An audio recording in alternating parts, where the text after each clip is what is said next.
BFM Business, le club Média RH, l'invité témoin. Bonjour. Bonjour. J'ai envie de dire bonjour, docteur. On peut s'en passer sans difficulté, je n'exerce plus la vraie médecine actuellement. Alors, on va parler un peu de vous et de ce livre qui fait un tabac, le management bienveillant, la bienveillance est l'indicateur d'un monde encore humain. C'est, comme on dit dans notre jargon, la baseline de ce livre, que vous avez coécrit avec Yves Desjacques, votre collègue. Alors, vous dites, vous affirmez, et on va en parler, c'est très intéressant, que le management ne peut pas autre que bienveillant. On a la chance, bonjour Didier Lejeune, d'avoir un patron, un DG avec nous, et on va le faire réagir. Le management ne peut pas être qu'autre bienveillant, dites-vous. Surtout dans le contexte actuel. Dans notre pays, on a deux mots MAUX qui nous posent problème. Tout d'abord, une augmentation du pourcentage de personnes qui s'estiment stressées, en disant on est passé de 40 à 61% de personnes qui s'estiment victimes d'un niveau de stress important. Et en parallèle, le pourcentage de collaborateurs très engagés est passé de 42 à 28%. Et ce que l'on va aller chercher grâce à des comportements bienveillants dans l'entreprise, c'est une augmentation de l'engagement, c'est une augmentation de la motivation et une baisse du stress. Donc effectivement, dans le contexte actuel, ça explique pourquoi on en parle beaucoup. Les fondements philosophiques de la bienveillance, vous en parlez dans ce livre? Oui, tout à fait. Si on regarde le concept de bienveillance, il a énormément évolué. C'est un concept. Dans le temps.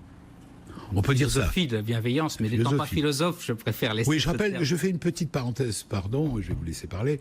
J'ai dit docteur tout à l'heure, il faut que j'explique, c'est que vous êtes médecin de formation, vous avez été médecin urgentiste jusqu'en 2008, c'est ça, et vous avez quitté votre profession pour vous engager dans l'entreprise et apporter vos conseils. C'est ça? Exactement. Un mot sur vous quand même, vous voulez raconter? De formation initiale, effectivement, je suis médecin urgentiste. Oui. Comme tout jeune médecin au début, j'ai voulu exercer de la médecine dans un cadre humanitaire. J'ai été travailler en Bosnie-Herzégovine pendant la guerre, à Sarajevo. J'ai été travailler en Roumanie à la fin du Ceausescu quand il y avait des troubles, puis à plusieurs reprises en Afrique de l'Ouest, au Burkina Faso.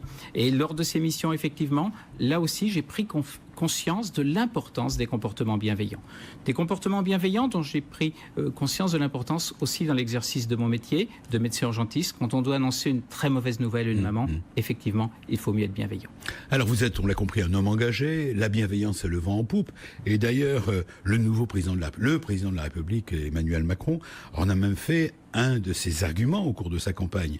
Au passage, vous qui êtes un expert en bienveillance, est-ce qu'il a mis en application, vous avez vu des choses apparaître là-dessus? On va considérer qu'un quinquennat dure 5 ans et qu'il y a encore quelques années pour qu'il y ait une mise en pratique importante. Alors, vous reprenez Aristote, saint Thomas d'Aquin, etc., dans votre livre. Allez-y, je vous laisse. Effectivement, vous me parliez de l'évolution du concept de bienveillance. Aristote disait la bienveillance, c'est souhaiter le bien de l'autre. Saint Thomas d'Aquin disait la bienveillance, c'est vouloir le bien de l'autre. Et Emmanuel Kant disait la bienveillance, c'est un devoir d'humanité. On passe du souhait à la volonté, au devoir.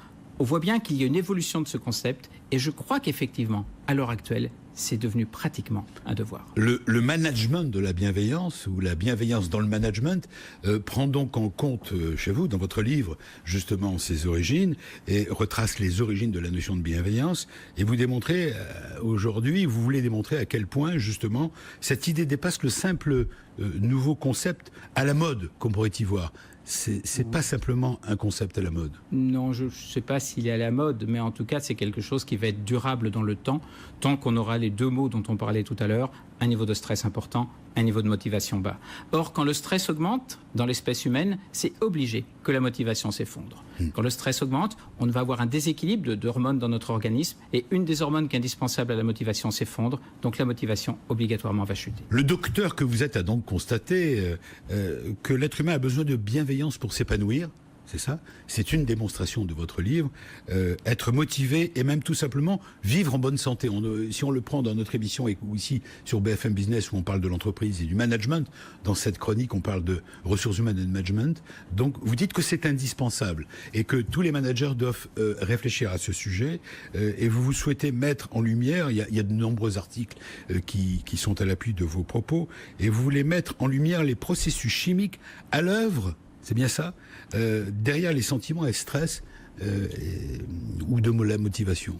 Effectivement. Expliquez-nous. On sait que certains comportements que l'on va utiliser sur le plan managérial vont avoir des conséquences importantes sur l'organisme de nos collaborateurs.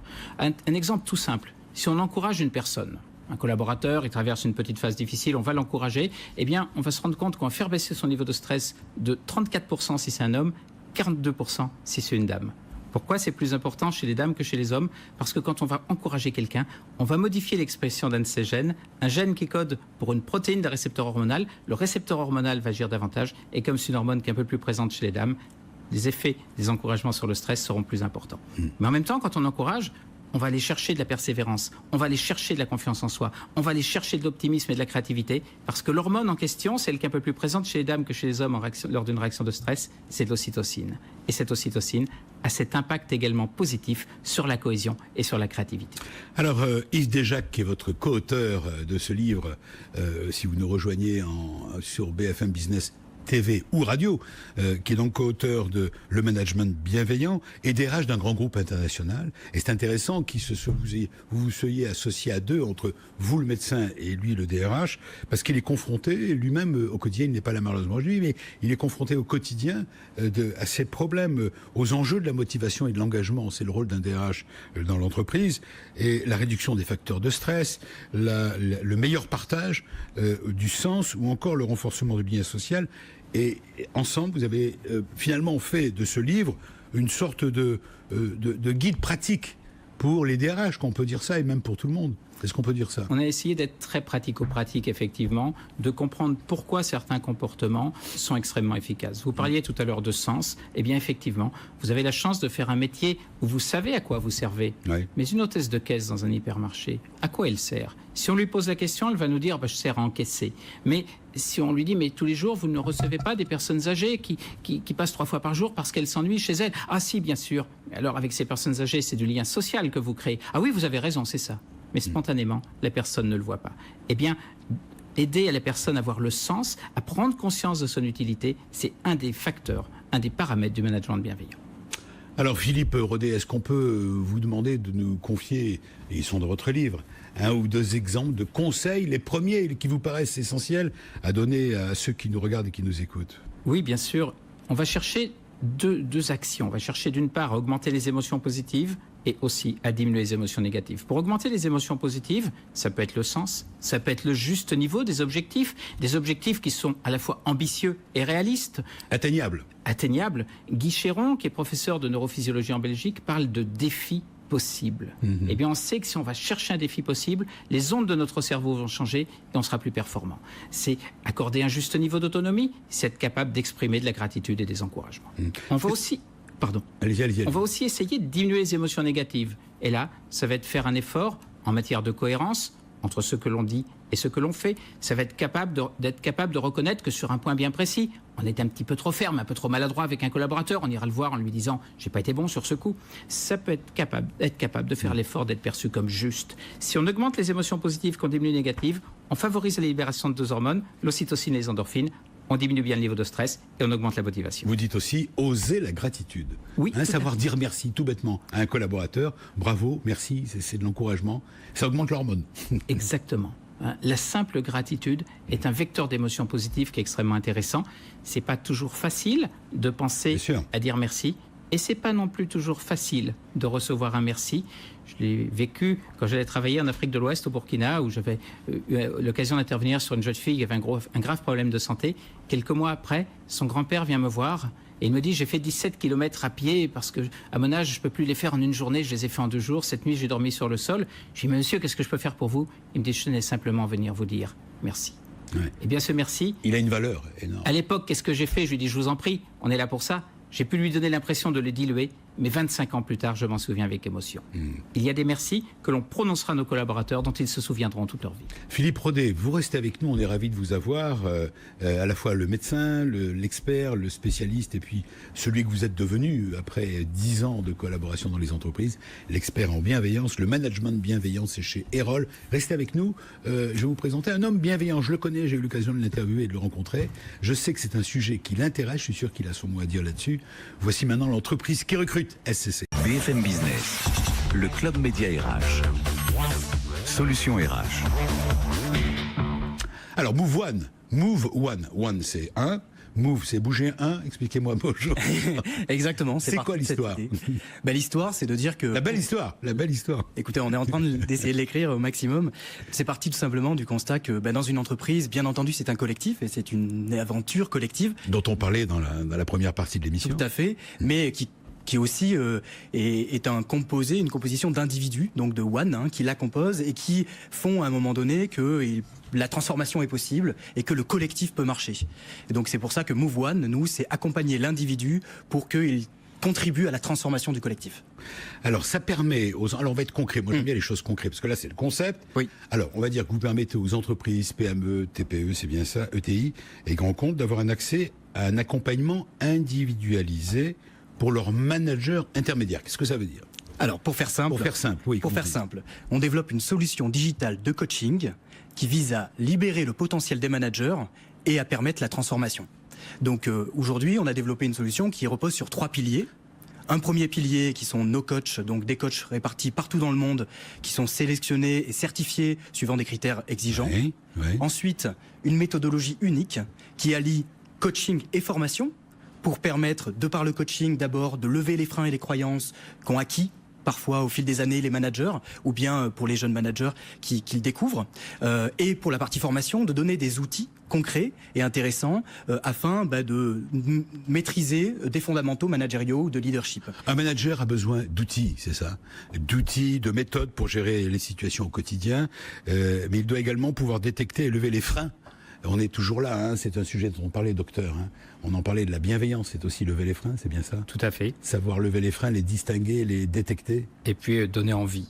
Donner envie effectivement de réussir, donner envie de se dépasser, donner envie d'aller plus loin et donner envie peut-être de s'impliquer au maximum pour que l'ensemble de l'équipe réussisse. C'est aussi donner de l'autonomie, Didier Lejeune. Absolument, donner de l'autonomie pour que les gens puissent se développer et puissent mettre en place de nouvelles idées, faire progresser la société tout en faisant progresser leur propre carrière et leur vision du marché. Exactement, vous avez raison, c'est un, donc vous êtes d'accord, c'est un et tout à fait. Et tous pour un. Pour tous. Un pour tous et tous pour un. Absolument. Elle revient à cette fameuse formule d'Artagnan. Et tout à fait. Et pour compléter, c'est aussi, disons, pouvoir proposer une plateforme digitale, parce qu'on est une vraie start-up innovante, en voulant démocratiser, ouvrir l'accès à du coaching individualisé, ou en tout cas personnalisé, à des populations. Et vous l'avez dit, vous avez déjà eu recours à du coaching, mais c'est souvent pour des élites, donc pour des niveaux manager ou top manager. Nous, l'objectif, c'est vraiment de permettre à chacun de disposer... Personnalisé. Un accompagnement personnalisé. Tout à fait, en visioconférence avec un coach dans sa langue natale, où qu'on soit dans le monde ou en France. Et pour ce biais-là, mixer à la fois, comme je l'ai dit, une brique coaching avec une brique formation. Alors vous avez 7 offres précisément, c'est bien ça, expliquez-nous. Alors en fait, qu'est-ce qui différencie les différentes? On travaille essentiellement avec des grands comptes, c'est vrai que c'est notre cible prioritaire, sur 4 marchés, par exemple le marché bancaire avec AXA, BNP Paribas ou Crédit Agricole, ou le marché du luxe par exemple avec L'Oréal ou Richemont. Ouais. Et sur ces marchés-là, on a observé que la brique individuelle, donc personnalisée des accompagnements, était assez peu représentée, c'est-à-dire qu'il existe des formations traditionnelles, il existe des MOOC, des e-learning, mais qui ont plutôt quand même une vertu massive et qui porte un message assez standard à l'ensemble des salariés. Oui, tout à fait. Et en revanche, on s'est rendu compte que vraiment la brique personnalisée à un contexte, c'est-à-dire qu'il soit en prise de fonction, et on le voit bien, recruter, c'est bien, onboarder ou intégrer, c'est encore mieux. Et conserver. Et retenir les collaborateurs, c'est encore une autre étape. Tout à fait. Alors, les thématiques sont management et conduite, du changement, confiance en soi, communication, évolution professionnelle, efficacité professionnelle, gestion du stress et équilibre, etc., etc. Tout à fait. En fait, on va avoir une vue assez... C'est nouveau, cette vision. Cette vision, elle est nouvelle maintenant. Du management. La vision du management, elle a beaucoup évolué, et c'est vrai que j'ai été très intéressé par les propos sur le management bienveillant. C'est une dynamique massive. En revanche, moi, ce que je peux dire, j'ai été moi-même manager intermédiaire dans une société, et c'est vrai qu'il ne faut pas non plus perdre les managers de terrain qui, eux, doivent rendre réels, disons, les fondamentaux qu'on va exprimer. C'est-à-dire que, par exemple, bienveillant ne veut pas dire non exigeant.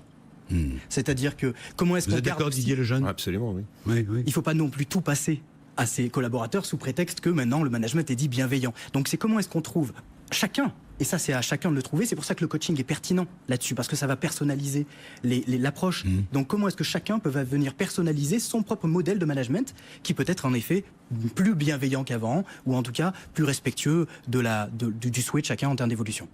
Alors l'entreprise cliente accède à des solutions clés en main, c'est ça? Oui. Vous dites qu'elles sont beaucoup plus économiques. Bon, moi, je peux pas porter de jugement, mais c'est vous qui l'affirmez. Ce qui lui permet de développer un accompagnement individuel haut de gamme. C'est avec le haut de gamme que l'on gagne tout ça. La visioconférence diminue de 50%. Le coût horaire, je ne savais pas. Vous l'affirmez aussi, des séances. Les formats d'accompagnement proposés sont plus courts et plus pragmatiques. On est dans une étape de société où on peut pas faire long. C'est individuel. Et la visioconférence ajoute quelque chose. C'est ça, c'est quand vous dites partout dans le monde, où que soit le collaborateur, on peut travailler avec lui. Alors tout à fait, c'est vrai que la visioconférence, les nouveaux outils, il faut savoir bien les utiliser. Oui. Nous, on ne dit pas que le digital remplace l'humain, mais par contre, il peut le compléter, l'enrichir. Et là-dessus, ça c'est un point très important, c'est de dire qu'on veut se former de manière efficace, pragmatique et dédiée à notre propre contexte. Et ça c'est assez nouveau, c'est-à-dire que oui, en effet, je vais avoir accès en visioconférence à un coach sur plusieurs séances.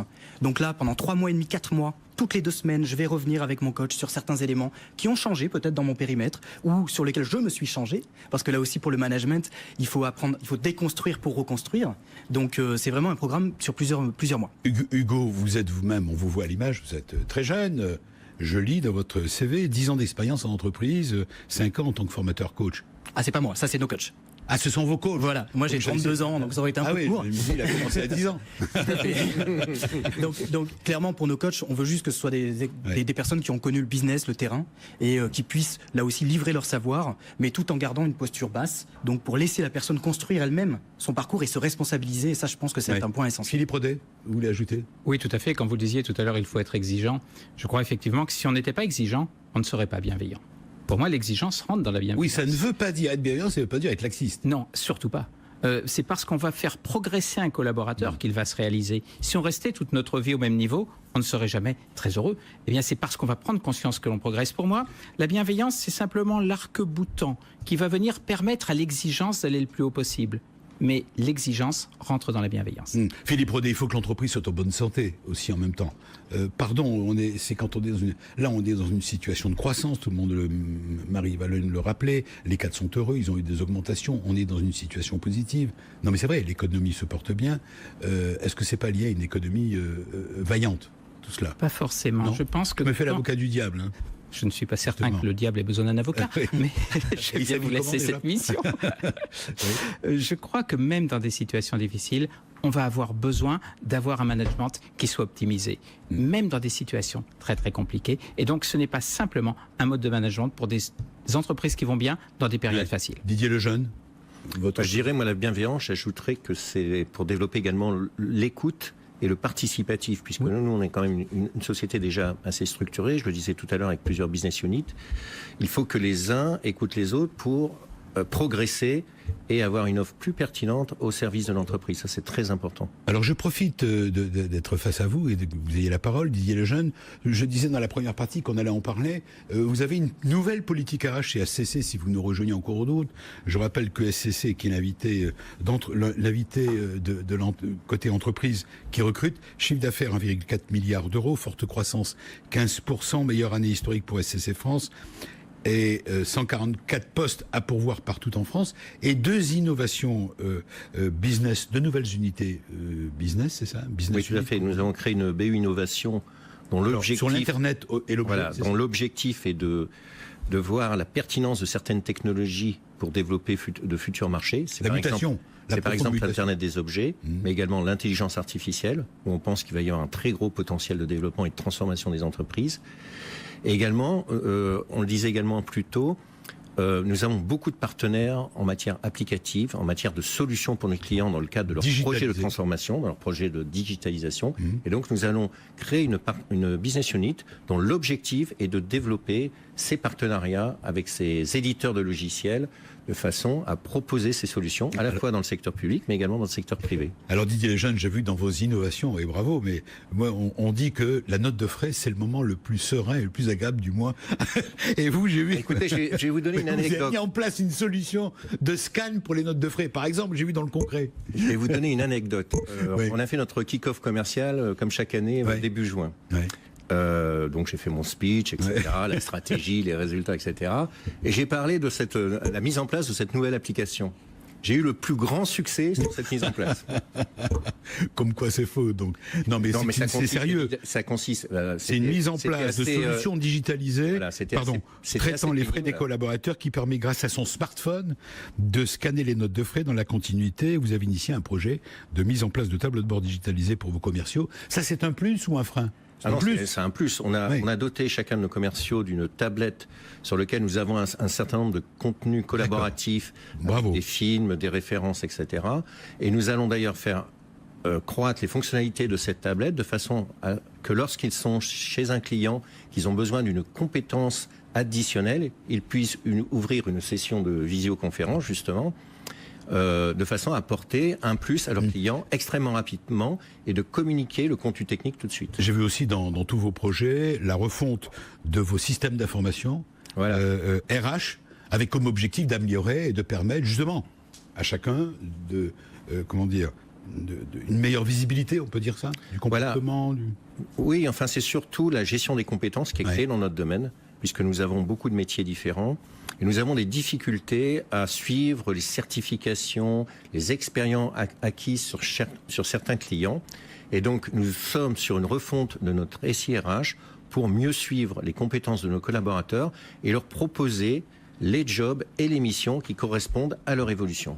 Encore un mot juste, c'est pas le sujet, mais parce que c'est lié, l'implantation cloud. C'est un sujet, d'après ce que j'ai compris, je suis pas un connaisseur, mais qui cartonne et on en est qu'au début, quoi. On en est qu'au début. Et vous avez investi dans ce domaine. On a investi, on a racheté une société il y a 2 ans qui a sa propre offre de cloud, et durant l'été, nous avons également investi sur des solutions qui permettent à nos clients de gérer ce qu'on appelle du multi-cloud, puisque effectivement, nos clients ne choisiront pas une solution unique, et donc c'est relativement complexe, avec des mécanismes de facturation extrêmement compliqués, et l'idée c'est de gérer ça pour le compte du client et d'arriver à une facturation unique. Juste un mot pour dire, et bravo, chapeau, c'est pour vous envoyer un coup de chapeau. Pendant l'été, vous avez obtenu la certification, vous, SCC, comme le partenaire d'Amazon Web Services sur le secteur public, et de nouvelles certifications à venir. Ça veut dire que l'entreprise progresse, elle a des contrats, elle a des clients. Absolument. Vous avez les moyens d'embaucher vos 144 personnes, vous êtes sur une croissance. Et même plus. Et même plus, je le sais. Vous reviendrez pour les autres postes. Absolument. Vous restez avec nous, on vient d'avoir une vue sur la solution RH que vous nous proposez avec Move One et pas Move On. Vous restez avec nous, on a une dernière séquence, vous la connaissez, c'est la start-up qui cartonne et qui recrute. Nous sommes ravis de recevoir Yuko avec 8 postes à pourvoir, c'est tout de suite. BFM Business, le club Média RH, la start-up qui recrute. Yuko avec un C, c'est bien ça, bonjour. Bonjour Yuko avec un C, rebonjour. Alors vous êtes Charlie Vallée, le CEO, c'est quoi, PDG? Président? CEO, ouais. Cofondateur de Yuko. 2016, c'est la création, 16 collaborateurs, 1 million d'euros de chiffre d'affaires. Vous avez raison d'afficher votre chiffre d'affaires, parce qu'il m'arrive souvent d'interviewer sur BFM Business des cofondateurs ou des fondateurs de start-up très frileux. Quand on leur dit, alors quel est votre chiffre d'affaires? Ah non, on ne communique pas. Bon, ça c'est parce que soit ça va très mal, ou bien... Bon, alors que le chiffre d'affaires, c'est quand même révélateur d'une bonne santé, n'est-ce pas, Didier Lejeune, d'une entreprise. Et vous l'affichez, bravo. 1 million d'euros de chiffre d'affaires et 40 clients, c'est ce que vous dites aussi, et vous avez 8 postes à pourvoir. Mais parlons d'abord de Yuko, Y-U-C-O. C'est quoi Yuko? Ça veut dire quoi? Alors Yuko pour Your Unbelievable Coach, donc votre incroyable coach en français. Ouais. C'est une solution pour l'entreprise qui lui permet d'améliorer l'engagement, le bien-être et le développement du potentiel de ses collaborateurs. Vous faites plaisir à votre voisin. Depuis le début de l'émission, vous devez être sur un petit nuage. Je fais très bien, oui. À chaque fois que j'entends Philippe Rodet parle d'améliorer le bien-être. Voilà, le management bienveillant, vous voyez, des applications de jeunes entrepreneurs qui se lancent dans ce domaine. Alors expliquez-nous en quoi ça consiste. L'idée, c'est que nous, on est convaincus, comme tous ici sur le plateau, que l'entreprise doit absolument être un lieu de réalisation de soi et le travail une source de plaisir, parce qu'il n'y a que le plaisir qui permet d'être vraiment performant. Donc ça, c'est notre conviction profonde. Alors le plaisir, je vous coupe tout de suite, hein, on a pris des petites nuances avec nous tous dans le studio et avec vous, docteur. On dit attention, le plaisir, la bienveillance ne veut pas dire le laxisme. C'est quoi votre définition à vous du plaisir? Excusez-moi, mais là encore qu'on soit tous d'accord. Non, vous avez raison. Vous avez passé une statistique en début d'émission. C'est la rentrée. Les Français disent que la rémunération, c'est seulement la 8e position dans leurs attentes. Et avant ça, il y a bien évidemment la capacité à développer son potentiel, le sens de la mission qu'on leur offre, et la notion de plaisir du coup. Et le sens de la vie tout court. Et le sens de la vie tout court. Voilà. Alors, cette application, expliquez-nous en quoi elle consiste avant qu'on parle des postes à pourvoir. Alors, c'est une application qui permet très simplement à un collaborateur d'accéder à des programmes pour développer son bien-être et son potentiel. Les programmes on les a créés avec des experts. Il y en a plus de 120 autour du sport, du bien-être, de la relaxation, du développement personnel, mais aussi du leadership et du management. Et on se sert du digital pour connecter les gens entre eux. Hein, vous l'avez dit, le lien collectif, c'est important et c'est aussi source de performance. Donc on connecte les collaborateurs autour de communautés et nos experts viennent dans les entreprises pour animer des formations, des ateliers. Question, qui paye cela? C'est le collaborateur, c'est l'entreprise, c'est à titre personnel? Pardon, je suis indiscret. Mais... Non, mais c'est une très bonne question parce que l'idée justement, c'est que le collaborateur doit être acteur de son développement et de son bien-être. Et donc l'idée, c'est qu'il va payer une partie de son parcours et l'entreprise va de son côté sponsoriser le programme. Combien de temps dure ce programme? Alors ça dépend des programmes, mais vous l'avez dit tout à l'heure, la formation en présentiel qui dure 3 jours au Novotel, c'est fini. Donc nous on fait le pari des formats. Pas de marque, hein. Excusez-moi pour l'hôtel. Ça peut être d'ailleurs. Ouais. Donc nous on fait le pari des formats très courts. Donc moi je pense que comme Hugo, je crois beaucoup au format visioconférence. Seulement pour développer certains soft skills, il est indispensable d'avoir du contact humain. Par exemple, la prise de parole en public ou la créativité. En format visioconférence, c'est compliqué, donc c'est complètement complémentaire de la solution MoveOn. Alors aujourd'hui, vous vous développez, vous avez besoin de recruter 8 nouveaux collaborateurs. Donc 8 postes. On peut dire des postes ouverts, comme on le disait tout à l'heure pour SCC, 144 postes ouverts chez SCC dans cette grande entreprise, ce grand groupe. Vous, c'est 8 postes immédiatement ouverts. Immédiatement. Voilà. De qui parle-t-on? Qui recherchez-vous? Alors justement, nous on cherche avant tout des gens passionnés, hein, on en a parlé. On va y venir. On a vraiment fait nôtre la phrase de Confucius hein, quand il dit choisissez un travail que vous aimez et vous aurez jamais à travailler un seul jour de votre vie. Donc c'est vraiment pas des CV, mais des gens passionnés qui ont une certaine énergie à revendre. Quand même, il faut présenter un diplôme. Il y a quand même franchement, on recherche vraiment dans les process de recrutement à détecter plutôt des potentiels que de l'expérience. Alors, et vous recherchez donc, on le voit à l'image, et pour ceux qui nous écoutent sur BFM Radio, je le précise, 2 account exécutives. Je sais pas ce que c'est des account. Donc des commerciaux. D'accord. Pour simplifier. 4 business developers. C'est quoi? C'est toujours des commerciaux. D'accord. Et c'est quoi la différence? Vous avez dans un process de vente des business développeurs qui sont plutôt au début du process et puis ensuite des accounts exécutifs qui vont voir les DRH pour implémenter la solution et qui sont plus dans une relation de conseil avec eux. Je continue. Un développeur back en arrière, ça veut dire quoi? À l'intérieur? Donc les développeurs front et back. Le front, c'est ce que vous avez l'habitude de voir à l'écran. Ouais. Et le back, c'est tout ce qui concerne les bases de données. Alors, ces hommes et ces femmes que vous recherchez, ces postes sont à pourvoir à Paris. À Paris. C'est bien ça, où se trouve votre siège. Est-ce que vous attendez quand même des hommes et des femmes est-ce qu'ils peuvent être expérimentés? Est-ce qu'ils peuvent être juniors? Alors, on a créé une école de formation pour les commerciaux. Alors, vous existez depuis 2016, bravo. Ouais. Déjà une école. Et on a créé une école de formation aussi pour le recrutement de nos experts. Ouais. C'est un de nos métiers, très important. Donc, non, on n'est pas arrêté sur le type de profil, sur l'expérience. On peut tout à fait recruter des jeunes sortis d'école. Oui, mais il faut qu'ils aient quand même un diplôme. Il y a une école dans leur domaine, c'est ce que je voulais dire. Alors, même question, quelle est l'erreur à ne pas commettre si on veut vous séduire le recruteur? Et puis, qu'est-ce que vous avez à offrir? Alors d'abord, quelle est l'erreur à ne pas commettre? Finalement, vous recherchez qui? Quel type de profil? Alors, je commencerai peut-être par ce qu'on a à offrir. C'est une mission qui est vraiment porteuse de sens parce qu'on veut permettre aux collaborateurs de se développer. Donc ça, c'est, je pense, une belle mission pour nos commerciaux. Alors ensuite, sur l'erreur à pas commettre, nous ce qu'on attend c'est vraiment des candidats qui sont intègres, qui n'ont pas peur de montrer leurs faiblesses, donc de la transparence dans l'entretien. Et vous leur promettez donc un ciel bleu et un bel avenir. En tout cas l'entreprise, elle se porte bien et se développe, c'est ça? Oui. Votre projet c'est 1 million d'euros de chiffre d'affaires l'an dernier, c'est ça, en 2016? Alors ce sera pour 2018 et en 2019 on aimerait doubler le chiffre d'affaires. Et c'est bien parti, tout va bien. C'est bien parti. Les entreprises ont besoin aujourd'hui de recréer du lien entre les collaborateurs, et donc on est sur une tendance qui est très très profonde. On vous souhaite bonne chance, Charles-Élie. Vous restez encore avec nous, il reste 2-3 minutes. On peut donner peut-être une adresse, un site pour donner envie aux gens on peut aller sur mediarh.com, bien sûr, sur le club Média RH aussi. Mais vous avez un site, j'imagine, où on peut postuler. Donc c'est yuco.co. YUCO. .co. Ça existe le .co? Bien sûr. Ça veut dire quoi, .co? C'est le .com, il a fallu, à un moment donné, il y avait tellement de sites qu'il a fallu... Ah, je savais pas, oui, j'apprends quelque chose. Le .co. Bon, voilà, .co. Yuco.co. Yuco.co. L'avant-dernier invité, c'est vous, oui. Manoukian. Vous avez un rapport avec le musicien, Manoukian?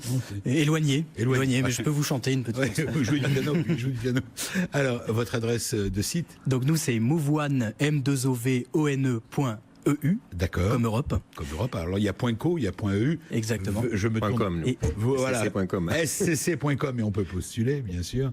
Et bien sûr, pour vous, le management bienveillant. Je rappelle, si vous êtes dans cette seconde partie, on était heureux de recevoir Philippe Rodet, co-auteur avec son ami Yves Desjacques de ce livre sur le management bienveillant. On le revoit à l'image. Qui était un des plus gros succès de chez Erol. Erol étant un des grands experts de l'édition du management. Comment vous expliquez d'ailleurs le succès, docteur, de votre livre? C'est difficile de le dire soi-même, mais d'abord c'est un livre utile et un livre bien écrit, bien sûr. Mais comment vous expliquez l'intérêt des Français pour la bienveillance? Dès qu'il y a un DRH qui prend la parole dans un livre, je crois que ça aide à ce qu'il soit de qualité. L'autre élément... Oui, déjà qu'il y a DRH. L'autre élément, effectivement, c'est que je crois que ça correspond à une demande actuelle. On a besoin d'avoir un petit peu plus d'engagement, un petit peu moins de stress. C'est ce qu'on essaie de promouvoir à travers le management bienveillant. Et donc je crois qu'il correspond assez bien aux attentes du temps présent. Mais la bienveillance est liée à la société, finalement. On a eu des présidents, et je ne les citerai pas, ou un président qui était lui-même dans le stress et dans l'obsession de la réussite, l'obsession etc. Et peut-être que là, on est passé dans une présidence plus souple, c'est ça, qui donne... C'est pas pour un jugement de valeur président actuel, mais je crois que c'est en chacun. Il en parlait lui-même de la bienveillance. Effectivement. Je crois que c'est en chacun de nous. S'il y a des troubles majeurs dans Paris, tout le monde s'entraide, tout le monde est solidaire, on est bienveillants les uns avec les autres. Dès que tout va de nouveau mieux, on s'entraidera un petit peu moins. Et je crois que ce qu'il faut parvenir à faire, c'est que cet état d'esprit, cet instinct de solidarité instinctive, ils vivent même dans les périodes où tout va bien.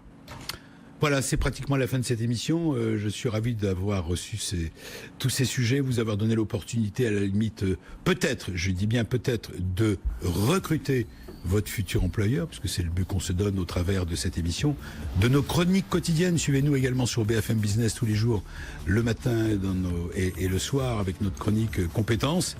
On est là pour ça, on est là pour vous aider à trouver votre job de demain. On vous souhaite une bonne reprise, comme pour nous, on est ravis de vous retrouver. On se retrouve avec nos autres invités le week-end prochain, avec encore peut-être un peu de bronzage. Voilà, je vous souhaite une bonne semaine et restez bien à l'écoute et sur l'antenne de BFM Business. On est les plus beaux, on est les meilleurs. Bonne fin de journée, bon week-end. BFM Business, le club Média RH, la parole aux entreprises qui recrutent.